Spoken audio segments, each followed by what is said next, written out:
So I'm Geordie Morse, and I am the owner of Re Apparel.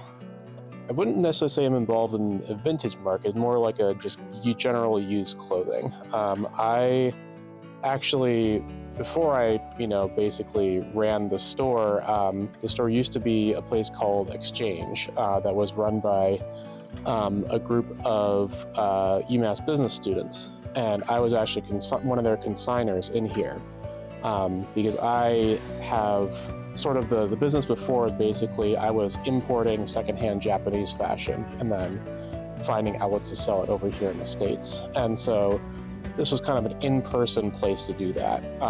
And then kind of last summer, their plans changed and some of them graduated, and it turned out that it wasn't really no longer feasible for them to kind of run the store. So I ended up in talks with them, and then finally it seemed like it was a good opportunity for me to kind of come in and kind of take things over. So that's kind of how I ended up, as it is right now.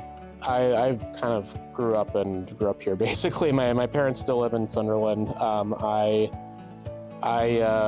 went to secondary school here, and then went up to Vermont for college, and then my other kind of career is a language teacher, so I ended up going to Japan a few times to teach over there. So I was kind of bouncing back and forth, but when I came back to the States, I was always here, and so I've lived in Amherst for a few years. I'm up in Montague now, but always just very local. The last couple of times I went to Japan, it was the kind of idea of I really like Japanese fashion, and I like sourcing stuff for myself. Pretty much 90% of what I wear is stuff that I bought in Japan and wanted to wear for myself. And then I think it was 2023, kind of the first time I could go to Japan after the COVID restrictions lifted, that I'm I can maybe do this for other people as well. So that was kind of the initial idea. Then I figured out a plan. Then in 2024, I went back and actually bought my first shipment and kind of brought it back here to sell. Our kind of system right now isn't super different from I think what Exchange was doing.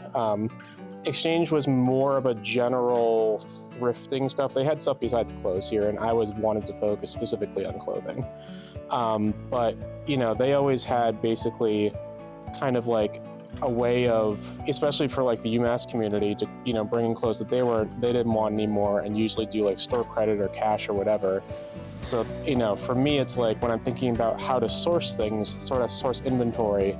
I'm not really interested in running around to estate sales or stuff like that. I would love to basically just kind of, as much as I can, take in stuff that's already in the community and then pass it on to somebody else who wants it. It's kind of helps everybody in that way, I think. Sustainability in the clothing industry is a bit of a tricky thing. It's I definitely want to be supportive of sustainability. I do think that thrift stores are a step better than just kind of going to an outlet mall and buying stuff. But also the reality is that a lot of this stuff, regardless of how many people wear it, it's still kind of headed to a landfill anyway, right? And I think in terms of sustainability, figuring out how to change up kind of how clothes are made in the first place is kind of the bigger step, right? That's got kind of more of a kind of head in the clouds conversation, I think, that's more industry-wide than just what we're doing. So I think that it's really good that people are being more aware of it. I've definitely talked to a lot of students who are into fashion who are now kind of very against polyester or whatever else. They want cottons and stuff like that, which is a great step in the right direction. But I think that I don't want to misconstrue thrift stores like mine is kind of this is the way forward to total sustainability or anything like that. We're trying to kind of just cater to what UMass students, what Amherst College students, Hampshire, whatever else. We kind of have realistically our biggest customer base is going to be college students, but of course there are other people who are Amherst locals, high school students, whatever else, and we want them to be able to find stuff here as well. So I would say majorly it's if you want sweatpants, sweatshirts, whatever, if you want something a bit more stylish, we've got coats, we've got comfy sweaters. This whole rack right here is just comfy, wintry stuff. We kind of the two distinctions that we right now are kind of figuring out is that we probably are not going to deal a lot with vintage stuff, or we're not going to deal with a lot of luxury stuff. Partially because those are two very entrenched markets that already have like people around here that know what they're doing and do it very well. Like I don't know vintage at all, so like I don't want to like try and start competing in something that I'm not ready or interested in. This store I think is really about like the way I see it is like I want people to be able to come here anytime and find something new and interesting. You know, it's just like at a good price, and that's kind of the thing I'm aiming for here.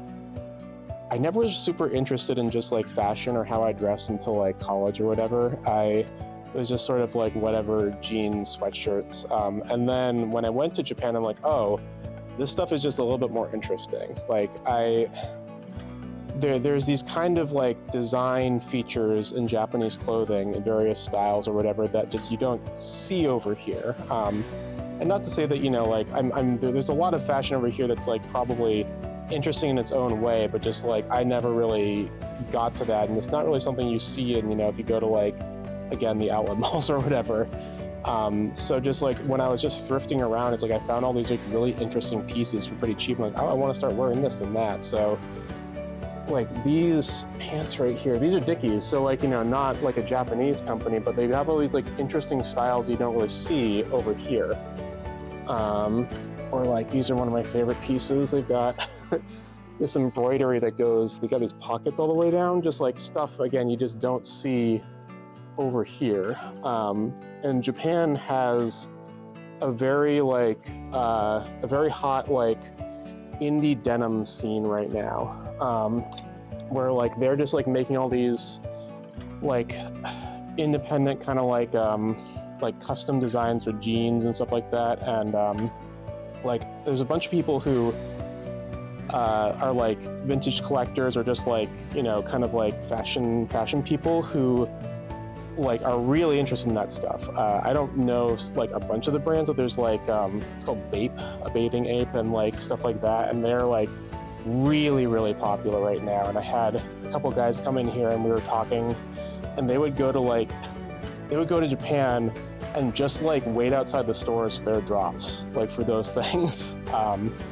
So, and I have a couple of connections in Japan just from my time there of people who are in that industry making their own clothes as well, making their own denim, because they have like a traditional indigo like growing area there. So they like grow the indigo, then they do like, you know, they do the whole process there. So it's just a very cool, little cultural spot, I think. I'm still trying to kind of figure out like what works, but you know, we've only been open for like a couple months now, so it's like kind of have to go through a whole calendar year and figuring out the like, you know, kind of like the swells, the tides of like, you know, when are students around, when they're willing to spend money, right? You know, we're coming up on winter break, so I'm gonna have to figure out like what's that gonna look like in terms of sales, in terms of expenses.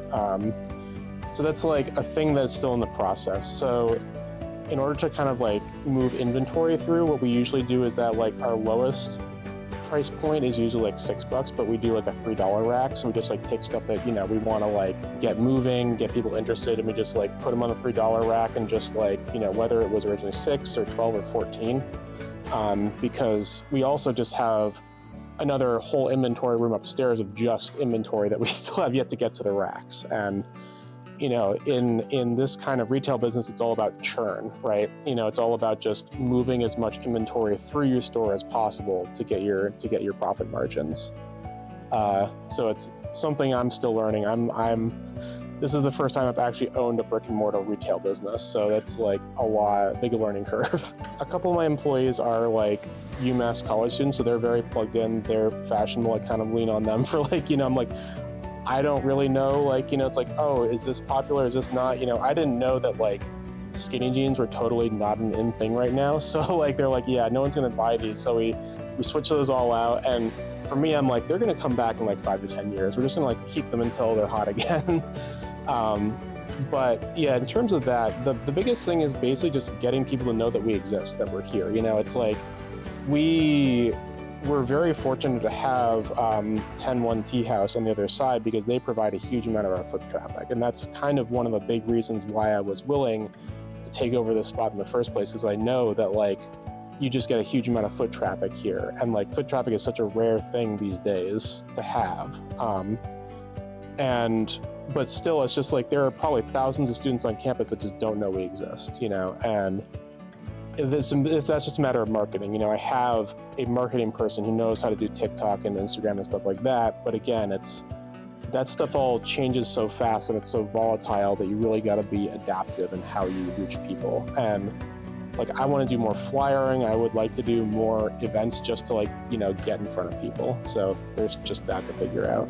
Try to like remind my employees, it's just like every sale you do, just let people know that's like, hey, if you're doing closet clean outs, just come sell to us. You know, I think the biggest time we're going to expect that is the end of semesters, right? When people are trying to leave and they want to like, oh, they don't want clothes anymore. So they're going to hopefully bring stuff to us.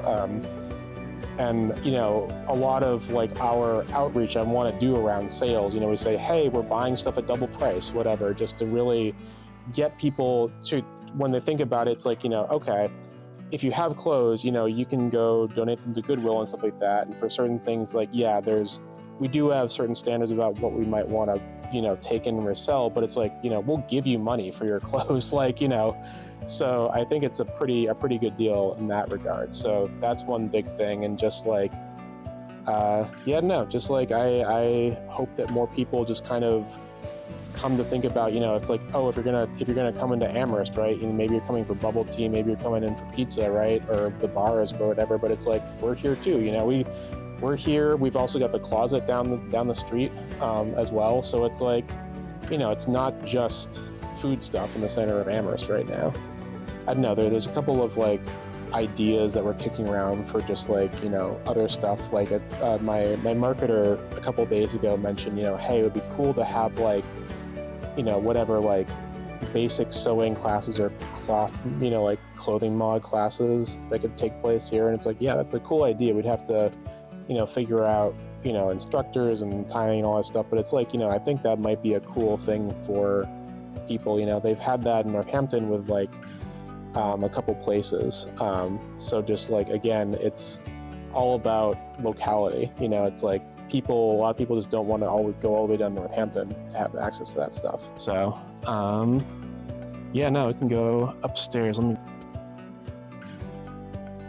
It's looked better, but it's also looked far worse.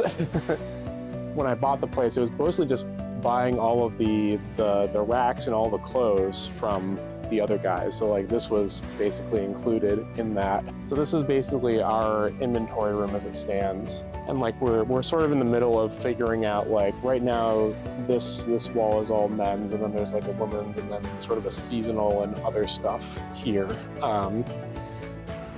And originally when we opened, I had an idea of like, oh, there'll be someone kind of up here whose like job it is just to like take an inventory, tag stuff, price stuff, and then send it back downstairs. But it's turning out to be more efficient to just like, once people are trained up, they can come up here and pull stuff off the racks, what we need. You know, I was like, we need more pants, we need more sweaters, and then just like tag it themselves and then just bring it down. So, you know, I literally like went next door and be like, hey, is this okay to like actually have and sell? They're like, yeah, it's just like these things, because like the code updates so quickly, it's like they can't have more than a few years, they have to upgrade to new ones. They're like, yeah, it's fine to just, you know, resell the old ones.